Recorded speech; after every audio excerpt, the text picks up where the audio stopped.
اسلامی عقائد میں سے نا ایک بنیادی عقیدہ آخرت ہے۔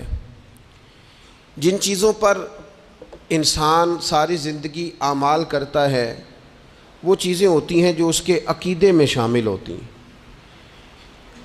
عقیدہ جس طرح کا ہوتا ہے اسی طرح کا انسان عمل کرتا ہے۔ جو اس کی سوچیں ہوتی ہیں، جو افکار ہوتے ہیں، اسی طرح اپنے شب و روز گزارتا ہے۔ جن لوگوں کا عقیدہ آخرت مضبوط ہوتا ہے نا کہ ہم نے اللہ کی بارگاہ میں کھڑے ہونا ہے، ہم نے اس کی بارگاہ میں جا کے اپنے اعمال کا حساب دینا ہے، عقیدہ آخرت مضبوط ہو تو لازمی طور پر اعمال سنور جاتے ہیں۔ انسان جواب دہی کے تصور کے ساتھ اپنے معاملات زندگی کو بار بار صحیح کرنے کی کوشش کرتا ہے۔ عقیدہ آخرت اسلامی عقائد میں بنیادی فکر کا عقیدہ ہے، اساس ہے عقائد کی۔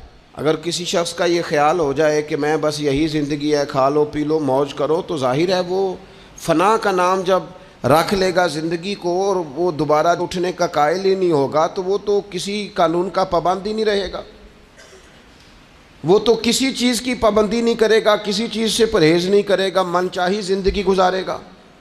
عقیدہ آخرت، اللہ کی بارگاہ میں کھڑا ہونے کا تصور، یہ انسان کو سوار دیتا ہے۔ یہ ایک ایسا مراقبہ ہے جو تزکیہ نفس کر دیتا ہے، انسان کا باطن سنور جاتا ہے، اخلاقیات میں تبدیلی آتی ہے۔ پھر کوئی کیمرہ بھی نہ لگا ہو نا، کوئی بھی نہ دیکھ رہا ہو تو بندہ پھر بھی نیک ہو جاتا ہے، چونکہ اس کا خیال ہوتا ہے میرا رب مجھے دیکھ رہا ہے، صبح قیامت میں اپنے رب کی بارگاہ میں کھڑا کیا جاؤں گا۔ تو عقیدہ آخرت کی مضبوطی، اس تصور کا مضبوط ہونا امت مسلمہ کے لیے نہایت ہی ضروری ہے۔ آپ دیکھیے قرآن مجید فرقان حمید ہماری توجہ دلاتا ہے، اور سورۃ القیامہ کے اندر اللہ کریم نے ارشاد فرمایا ایحسب الانسان، کیا آدمی اس گھمنڈ میں ہے، کیا انسان کا یہ خیال ہے ان یترک سدی، کہ اسے آزاد چھوڑ دیا جائے گا، اس سے پوچھا نہیں جائے گا؟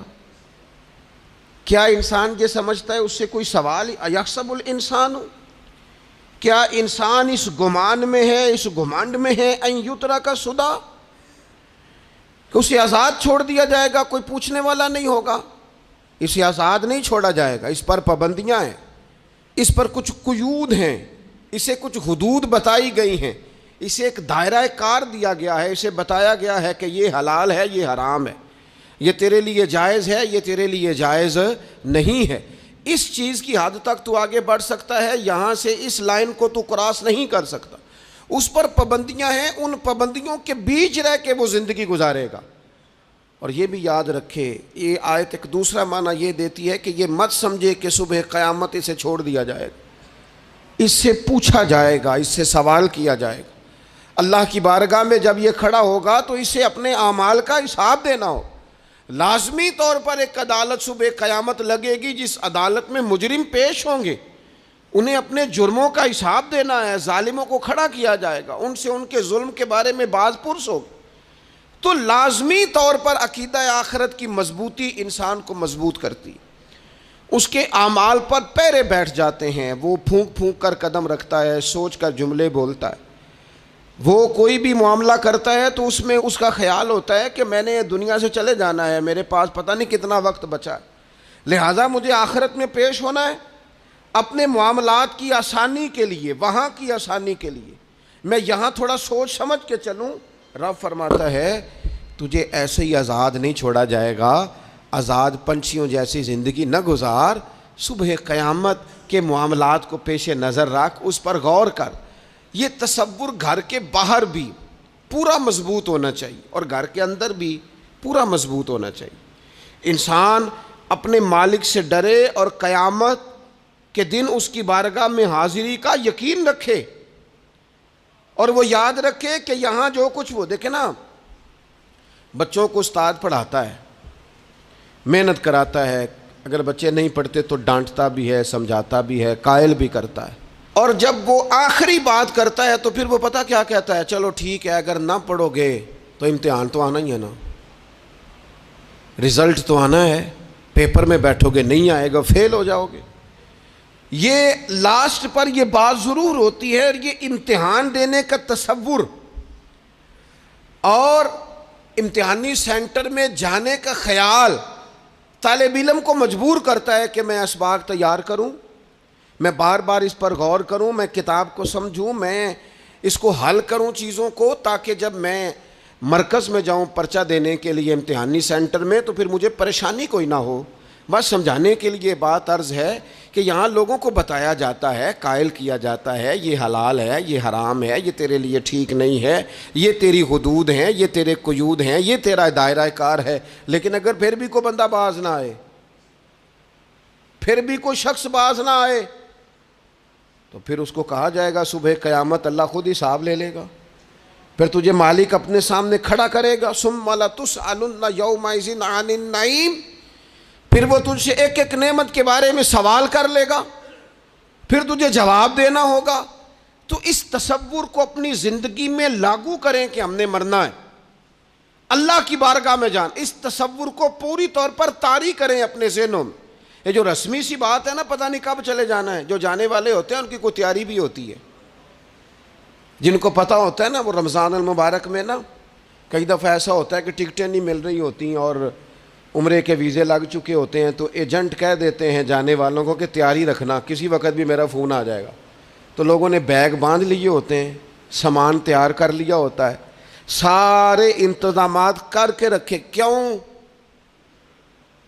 کہ پتہ نہیں کس وقت بلاوا آ جائے گا۔ تو روز کہتا ہے پتہ نہیں اللہ کی جانب سے کس وقت بلاوا آ جائے گا۔ پھر اپنی تیاری بھی تو یار کچھ بتانا، میں بھی بتاؤں آپ بھی بتائیں، پھر ہم اپنے آپ سے یہ بھی تو سوال کریں نا کہ جہاں اچانک جانا پڑے اس کے لیے تیاری ہوتی ہے، ہماری تیاری کیا ہے؟ اگر اچانک جانے پڑے اس کی بارگاہ میں کیا تیاری؟ روز دیکھ رہے ہیں نا کچھ لوگ روڈ پہ چڑھے تھے پہنچ نہیں سکے، ہاسپٹل گئے تھے پہنچ نہیں سکے، کچھ لوگ کسی فیلڈ میں کام کر رہے تھے ڈگری نہیں مل سکی، جا ہی نہیں سکے، وقت آ گیا۔ تو اگر وہ ٹائم آ جاتا ہے اس کی بارگاہ میں حاضر ہونا پڑ جاتا ہے، تیاری کیا ہے؟ نبی پاک علیہ الصلوۃ والسلام گھر کے اندر اپنے گھر والوں کی تربیت کے لیے اور تعلیم امت کے لیے ایک دعا مانگتے تھے۔ حضرت عائشہ صدیقہ کہتی ہیں حضور دعا مانگتے تھے، مشکات میں موجود ہے۔ کیا دعا تھی؟ اللہم حاسبنی حسابا یسیرا، اے اللہ ذرا حساب آسان کر کے لینا۔ یہ حضور تعلیم امت کے لیے دعا مانگتے، اللہ حساب ذرا آسان کر کے لیجیے، مالک کرم فرمانا۔ تو حضرت عائشہ صدیقہ رضی اللہ تعالیٰ عنہ ارشاد فرماتی ہے میں نے عرض کیا یا رسول اللہ صلی اللہ تعالیٰ علیہ وسلم یہ آسان حساب کا کیا مطلب ہے؟ تو حضور فرمانے لگے عائشہ آسان حساب کا مطلب یہ ہے کہ رب کریم بندے کے نامہ اعمال پر نظر ڈالے گا اور پھر اللہ تبارک و تعالیٰ اس سے درگزر فرما دے گا۔ یہ آسان حساب ہے، پتہ مالک کو ہے اس نے کیا کیا ہے، پر کریم ہے نا۔ عدل کریں تے تھر تھر کمبن، اچیاں شاناں والے تے جے فضل کریں تے پھر بخشے جامن میرے جے منہ کالے، نظر کرے گا پھر معاف فرما دے گا۔ اور حضور فرماتے عائشہ یاد رکھو جس سے اس نے حساب لیا وہ پھر بڑی مشکل میں آ جائے گا، اس کے لیے مشکل ہو۔ اللہم حاسبنی حسابا یسیرا، اے اللہ تو حساب ذرا آسان کر کے لینا، ذرا آسان کر کے۔ یہ تعلیم امت کے لیے کہ امت کے دل میں خیال پیدا ہو کہ حساب دینا ہے، تو نے حساب دینا ہے، تو نے اپنے مال کا حساب دینا ہے، تو نے اپنے لفظوں کا حساب دینا ہے، تو نے معاملات کا حساب دینا ہے۔ تو جس کرسی پہ بیٹھا ہے، تو کلرک ہے یا صدر ہے، تو نے اپنی اس نشست کا حساب دینا۔ تو استاد ہے یا پیر طریقت ہے، تو مؤذن ہے یا خطیب ہے، تو جو بھی ہے تو نے حساب دینا ہے۔ تجھے تیرے منصب کے بارے میں پوچھا جائے گا، تجھے تیرے عہدے کے بارے میں پوچھا جائے گا، تجھے اپنی ذمہ داریوں کے بارے میں حساب دینا، اللہ کی بارگاہ میں تمہیں جا کے بتانا ہے کہ تم نے کیا اعمال کی۔ اس تصور کو پکا کریں اپنی۔ یہ تصور کتنا کو پکا ہونا چاہیے، دنیا کیا ہے اور آخرت کیا ہے۔ ہمارے ہاں لوگوں نے بہت بڑا لمبا چوڑا دنیا کا تصور بنا لیا ہے، کار جہاں دراز ہے، لمبا تصور، دنیا داری کے لیے لمبی منصوبہ بندی، دور دور تک میں نے یہ کرنا ہے، پھر میں نے یہ کرنا ہے، پھر اس کے بعد انشاءاللہ یہ کر دینا۔ یہ تو آپ نے 300 سال کی پلاننگ بتا دی ہے، یہ تو 300 سال کی پلاننگ بتائی۔ کیا بتائیں تجھے اے باپ، کیا کار ہائے نمایاں کر گئے BA کیا, نوکر ہوئے, پینشن ملی, پھر مر گئے. زندگی تو اتنی سی ہے, اتنی لمبی منصوبہ بندی, اس میں آخرت کہاں ہے؟ اس میں اگر کسی مقام پر رب کی بارگاہ میں حاضر ہونا ہے تو وہ کہاں ہے؟ جو مرنے والے لوگ ہوتے ہیں ان کا تو جینا کچھ اور طرح کا ہوتا ہے, جن کو جانا ہوتا ہے ان کا رہنا تو کچھ اور طرح کا ہوتا ہے, جن کو کسی جگہ منتقل ہونا ہوتا ہے, جو عارضی مکانوں میں رہتے ہیں ان کا رہن سہن تو ذرا اور طرح کا ہوتا ہے. لیکن جو ہمارا انداز ہے, جو ہمارا رہن سہن ہے, جو ہمارا طریقہ کار ہے, وہ تو مستقل رہنے کا ہے. وہ تو لگتا ہے کہ کبھی چھوڑنے والے نہیں ہیں. اس میں تو کوئی ایسی چیز نظر نہیں آتی کہ جس میں ہم محسوس کریں کہ ہم نے چھوڑ کے جانا ہے. لیکن نبی پاک علیہ السلام نے جس دنیا کو ہم بہت بڑی دنیا سمجھتے ہیں, حضور نے اس کی مثال کیا دی؟ صحیح مسلم کی حدیث ہے. دیکھیں کتنا کھول کر اور کتنا آسان کر کے رسول پاک ہمیں بات سمجھاتے ہیں. دنیا کیا ہے, آخرت کیا ہے, یہ والی زندگی کیا ہے, آخرت کی زندگی کیا, بالکل کھول کر واضح کر کے نبی پاک علیہ الصلوۃ والسلام فرمانے لگے دنیا اور آخرت کی مثال اس طرح ہے جس طرح دریا بہ رہا ہو اور کوئی آدمی اس میں انگلی ڈبوئے, جتنا پانی اس کی انگلی کو لگ گیا یہ دنیا ہے, اور جو باقی ٹھاٹھے مارتا دریا پیچھے ہے, سمندر پیچھے ہے, وہ سارا آخرت ہے. یہ اتنی سی دنیا ہے, یہ صحیح مسلم میں موجود ہے. اتنی سی دنیا کے لیے اتنے پاپڑ بیلنا, اتنی سی دنیا کے لیے اتنے ظلم کرنا, اتنی سی دنیا کے لیے اتنے حق ضائع کرنا, اتنی سی دنیا کے لیے اتنے لوگوں کے دل توڑنا, اتنے حقوق پہ ڈھاکہ ڈالنا, اتنا جبر کرنا, لوگوں کا مال کھانا, لوگوں کو تکلیف دینا, عزتیں اچھالنا, اتنی سی دنیا کے لیے. حضور فرمانے لگے اتنی سی ہے یہ دنیا, جتنا انگلی کو پانی لگ گیا ہے وہ جنت, جو نری جنت نہیں خدا کا فضل ہے, جو اللہ کی عطا ہے اپنے بندوں کے لیے. میرے کریم فرمانے لگے اس جنت میں وہ نعمتیں ہیں نہ کسی آنکھ نے دیکھی, نہ کسی کان نے سنی, نہ تمہارے دل پر کبھی خیال ہی گزرا ہوگا کہ ہمارا رب ہمیں یہ جی عطا فرمانے والا ہے. تھوڑا سا نا 24 گھنٹوں میں کچھ ٹائم اپنی آخرت کے لیے, اپنے سارے معاملات کو مرتب کرتے ہوئے کچھ زندگی کے کام اپنی آخرت کے لیے. آپ یقین کریں بچوں سے لے کر بڑوں تک, ان پڑھ سے لے کر پڑھے لکھے تک, ہم نے جس کو اپنے مزاج کے مطابق کم فہم سمجھا اس سے لے کر دانشور تک دوڑ لگ گئی دنیا جمع کرنے کی. وہ ایک سوچ حضرت سلطان باہو رحمۃ اللہ علیہ فرمانے لگے, ہزاروں لوگ ان کی خدمت میں آیا کرتے تھے تو کہتے ہیں رب دا طالب کوئی نہیں ملیا, تے جو ملیا ہے طالب زردہ ہو. یہ تو دعا کرانے آئے ہیں کہ میرا کاروبار نہیں چلتا, یہ تو دعا کرانے آئے ہیں کہ جناب وہ میرا جو ہے وہ فلانا کیس سلجھ گیا. رب دا طالب کوئی نہ ملے. کوئی ایسا تو آتا جو کہتا میری اس سے ملاقات کرا دے, کوئی طریقہ بتائیں مالک معرفت کیسے دیتا ہے. کوئی تو ایسا آتا جو کہتا کہ آؤ نہ کچھ باتیں درد کی کریں, کچھ عشق رسول کی تم کرو, کچھ محبت مصطفیٰ کی میں کروں. کچھ ایسے آتے جو کہتے آؤ نہ کوئی ذکر چھیڑے صدیق اکبر کا, کوئی بات کریں سیدنا فاروق اعظم کی, کچھ تذکرے ہو جائیں عثمان غنی کے, تھوڑی دیر ہو نہ جائے مولا علی کا تذکرہ. کچھ لوگ ہوتے نا ایسے جو اس طرح کے ہوتے, لیکن وہ ہر وقت دنیا داری, ہر وقت. اچھا کہیں اکتاتے بھی ہیں نا, تھک گئے کاروبار کر کر کے, کہیں اکتاتے بھی ہیں تو کرتے کیا ہیں, سیر کرنے چلے جاتے ہیں. میں جی بور ہو گیا ہوں کام کرتے کرتے, چلو میں اب ٹھنڈے علاقے میں چلتا ہوں. کبھی تو ایسا ہونا تو کہے میں نے بچوں کو بھی وقت دیا ہے, دوستوں کو بھی دیا ہے, یاروں کو بھی دیا ہے, صحت کو بھی دیا ہے, میں نے ٹائم اپنے شوق کو بھی دیا ہے, اب میں کسی کو ٹائم نہیں دوں گا, یہ چند گھنٹے میں صرف رب رسول کی بارگاہ میں حاضری دوں گا. تو ذرا جم کے قرآن پاک پڑھے, تو ذرا ذوق سے درود پاک پڑھے, تو ذرا شوق سے میرے محبوب کی نعت سنے, تو سارا زمانہ بھول جائے اور تو رج رج کے دعا مانگے اپنے رب کی بارگاہ میں, اپنی پریشانیاں عرض کرے, اپنے اندر کی کیفیت بیان کرے. دل جو سخت ہو گیا ہے, ذہن جو سخت ہو گیا ہے, جو طبیعت میں وہ نورانیت نہیں آ رہی, اس کی تو بات کرے. تو اپنے رب کی بارگاہ میں معافی کا سوال کرے، تو اس سے قیامت کے دن درگزر کرنے کے لیے عرض کرے، کچھ تو ایسا ٹائم نکلے۔ لیکن دوستو، ہم تو بالکل الجھتے ہی جا رہے ہیں۔ وہ معاملات زندگی ہیں کہ ختم ہی نہیں ہو رہے، شوق ہیں کہ ختم ہی نہیں ہو رہے، باتیں ہیں کہ بڑھتی چلی جا رہی ہیں۔ دور گزر گیا جب لوگ کہتے تھے کہ کوئی درود پاک بتائیں جس سے سرکار راضی ہو۔ ایک کی مسئلہ ہے، کام نہیں چلتا۔ ایک صاحب آئے، کام نہیں چلتا۔ میں نے کہا سورہ واقعہ پڑھا کریں۔ کہتے ہیں حضرت میں بڑی دیر سے پڑھ رہا ہوں۔ میں نے کہا چلیں کچھ صدقات دے کے دیکھ لیں۔ کہنے لگے بڑی دیر سے دے رہا ہوں۔ میں نے انہیں ایک اور وظیفہ بتایا، کہنے لگے یہ بھی مجھے کسی نے بتایا تھا، بڑی دیر سے کر رہا ہوں۔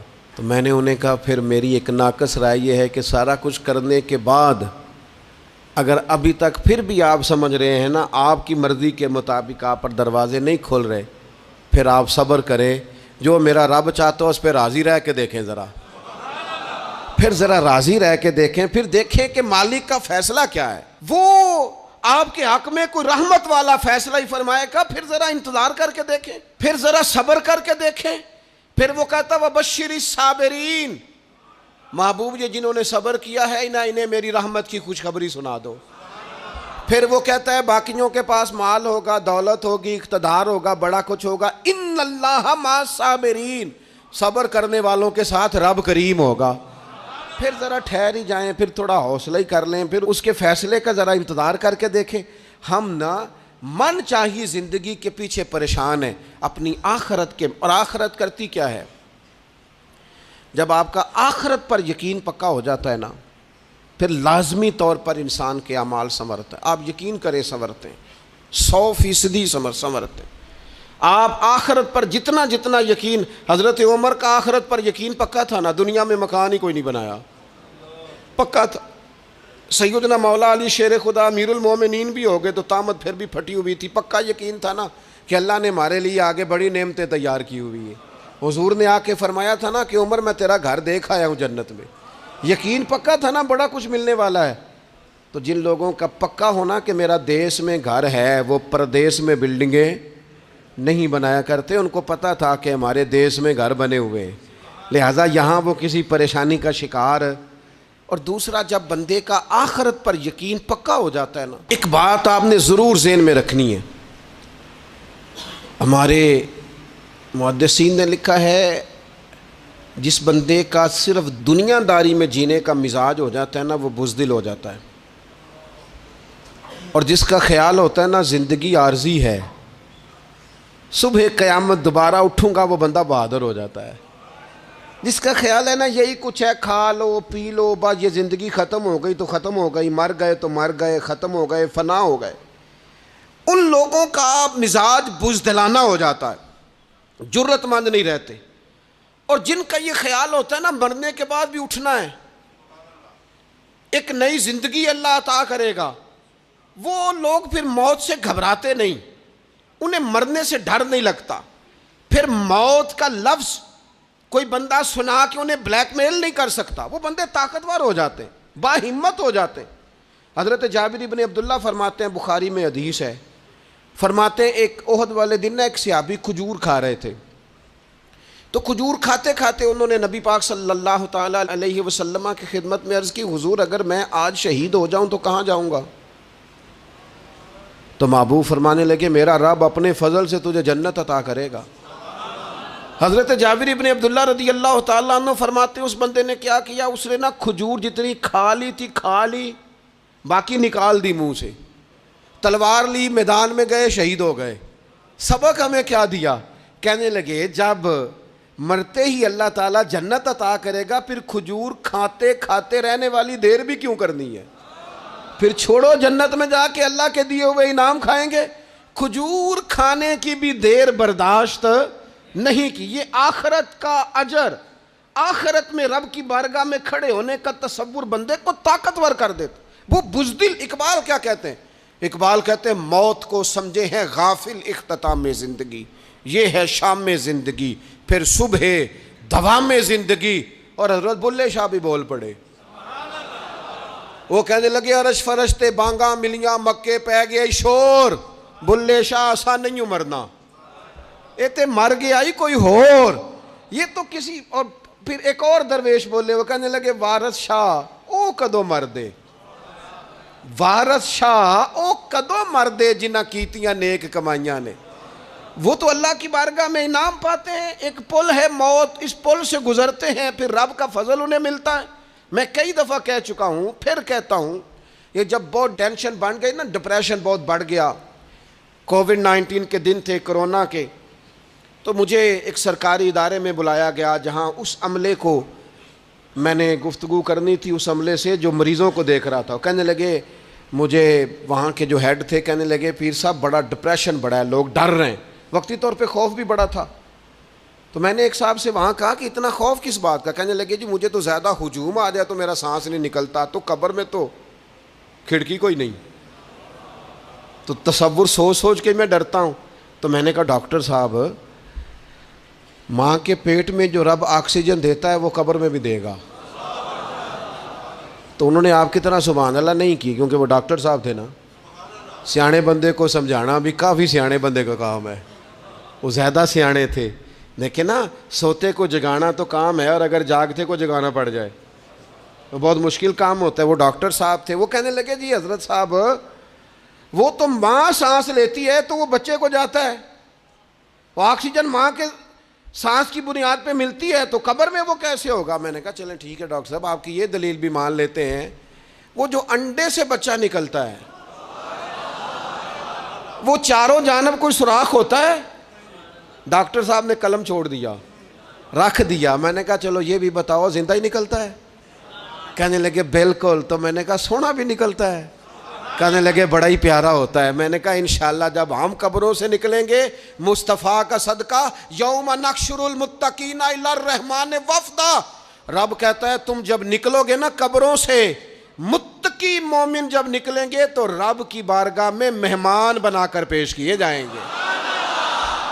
اے رب دے پرونے ہون گے قیامت میں، وہ مہمان بنا کر پیش کیے جائیں گے اللہ کی بارگاہ، مہمان بنا کر.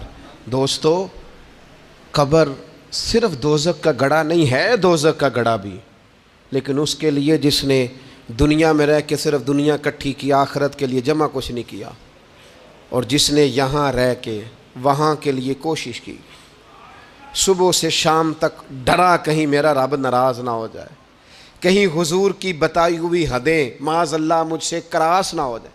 جس نے محتاج زندگی گزاری، اس کی قبر گڑھا نہیں، کھڈا نہیں، بلکہ حضور فرماتے ہیں روضۃ من ریاض الجنہ، اس کی قبر تو باغ ہے، باغ.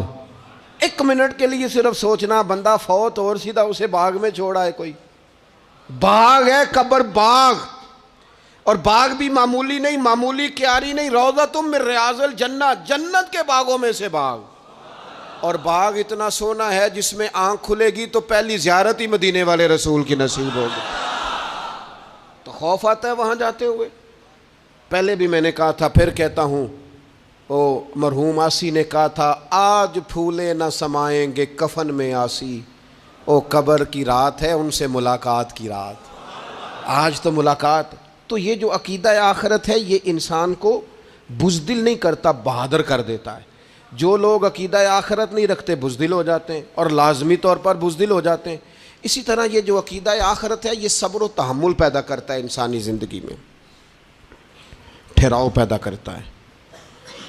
انسان محسوس کرتا ہے کہ کل دنیا یہ نہیں، آگے بھی اللہ بڑا کچھ عطا فرمانے والا ہے.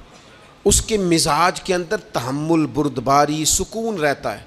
یعنی نہیں بھی اگر کسی مظلوم کو انصاف مل سکا دنیا میں تو وہ پھر بھی بے صبرا نہیں ہوتا، وہ ٹھہراؤ کا شکار ہے. اسے پتہ ہے قیامت کے دن بھی ایک عدالت لگے گی، اللہ کی بارگاہ میں جانا ہے. نبی پاک علیہ الصلوۃ والسلام نے فرمایا اگر سینگوں والی بکری نے بغیر سینگوں والی بکری کو تکلیف دی ہوگی تو قیامت کے دن اسے بھی بدلہ دینا پڑے گا.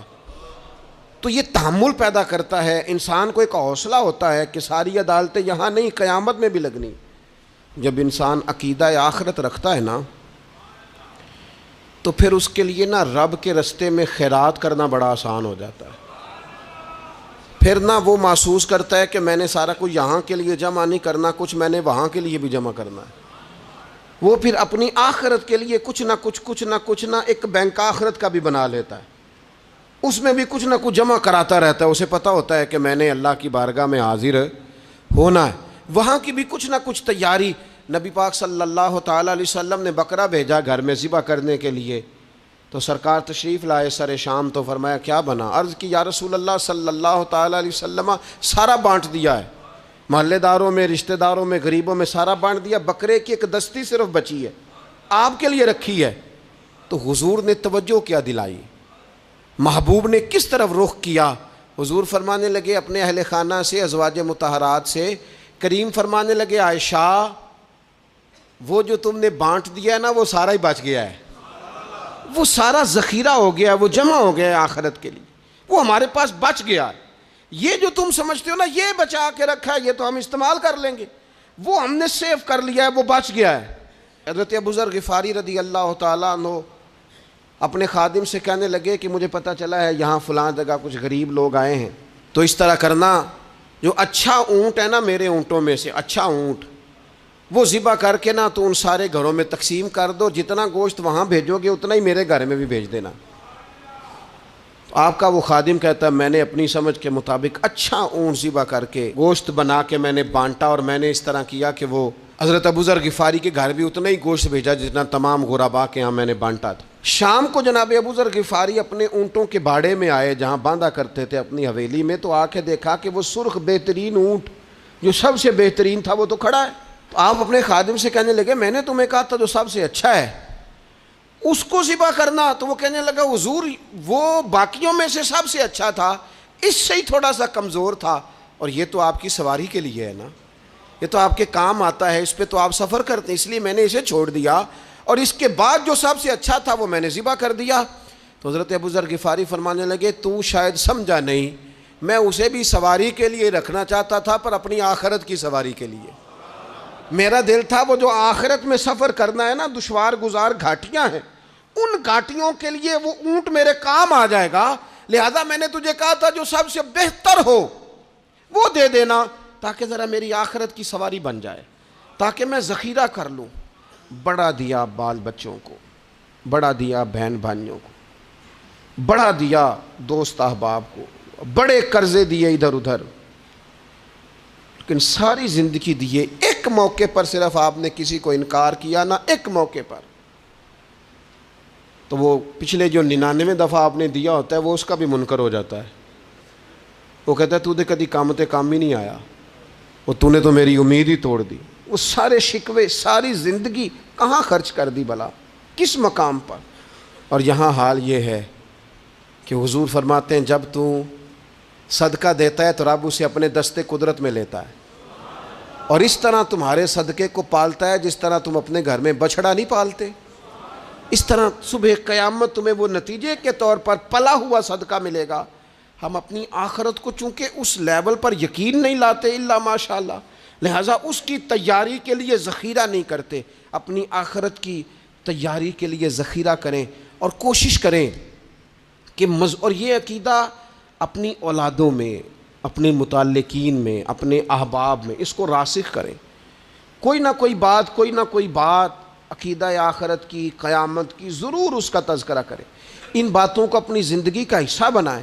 اگر عقیدہ آخرت نہ ہو تو دنیا کی ساری چیزیں ویسے ہی لوگوں کو عجیب لگنے لگ جائیں، اگر کوئی قیامت ہی قائم نہ ہو تو مظلوم رہ گیا، ظالم نے تو پھر ظلم ہی کمایا، وہ تو پھر دندناتا پھرے گا۔ تو رب کہتا ہے اَيَحْسَبُ الْإِنسَانُ أَن يُتْرَكَ سُدًى، کیا انسان سمجھتا ہے کہ اسے یوں ہی چھوڑ دیا جائے گا، کوئی اسے آزاد ہی چھوڑ دیا جائے گا، کچھ پوچھا ہی نہیں جائے گا؟ صبح قیامت سوال ہوں گے، رب کی بارگاہ میں حاضری ہوگی، اللہ کے حضور سوالات کے جواب دینے ہوں گے، لہٰذا اپنی زندگی کے اعمال کو مرتب کرتے وقت، کوئی بھی کام کرتے وقت ایک تصور ضرور ذہن میں رکھیں کہ مجھے صبح قیامت اس کا حساب دینا ہے۔ یہ جو جواب دہی کا تصور ہوتا ہے یہ انسان پر پہرے دار ہوتا ہے، یہ اس کو مضبوط کرتا ہے، اس کی عقیدے کی بنیادیں اس کے عمل کو طاقتور کر دیتی ہیں۔ لہٰذا عقیدہ آخرت اپنے بچوں میں، آنے والی نسلوں میں، آپ دیکھیں حضور نے یہ عقیدہ آخرت مضبوط کر دیا تھا نا، تو پھر سیدہ فاطمہ الزہرا نے کچے مکان میں ساری زندگی گزار دی، پھر محبوب پاک نے دیکھا کہ وہ اونٹ کے بالوں کی بنی ہوئی چادر اوڑھ کے چکی پیس رہی ہیں، تو محبوب نے یہ نہیں فرمایا کہ اللہ آسانی کر دے گا، اچھا وقت آ جائے گا تو فکر نہ کرنا یہ مشکل، نہ محبوب کریم نے فرمایا فاطمہ دنیا میں تھوڑی مشقت برداشت کرو، اللہ آخرت کی ساری سعادتیں آپ کو ہی عطا فرمائے گا۔ گویا کریم نے فرمایا آپ کو یوں ہی زندگی گزارنی ہے، یہی طرز رکھنی ہے، اسی طرح ہی آپ کو وقت گزارنا ہے۔ جو آرام کا وقت ہے وہ اللہ تعالیٰ جنت میں عطا کرے گا۔ عقیدہ آخرت کی مضبوطی، تھوڑا سا ہمارے ایک بڑے قریبی دوست تھے، بڑا میرا ان سے پیار تھا، 34.5 سال عمر، خود ہارٹ اسپیشلسٹ ڈاکٹر، لیکن یہ پچھلے ہفتے وہ مریضوں کو چیک کر کے نیچے آ کے دفتر میں بیٹھے ہیں۔ ایک تو لوگ کہتے ہیں نا ہسپتال پہنچ جاتا تو شاید بچ جاتا، تو ہاسپٹل کے اندر ہی تھے، اور ابھی چڑھتی جوانی، 34-35 سال عمر۔ لیکن کمال یہ تھا کہ میرے جیسے کئی لوگوں نے بھی آنسو اس لیے بہائے کہ اتنی چڑھتی جوانی میں اتنے خوبصورت ماحول کے اندر بھی انہوں نے مزاج خیر خواہی کا بنایا ہوا تھا، ہر شخص سے حسن کلام اور رب رسول کی طرف اپنا لگاؤ، نماز کی پابندی، جب بھی حال پوچھنا تو کہتے تھے اللہ اور اس کے رسول کا فضل ہے۔ تو اپنی زندگی میں جن لوگوں کا تصور آخرت مضبوط ہو جاتا ہے وہ کئی دفعہ جلدی بھی سمٹ کر چلے جائیں تو ان کے حق میں رحمت والے فیصلے ہوتے ہیں۔ اللہ تعالی ہمیں سمجھنے کی توفیق عطا کرے۔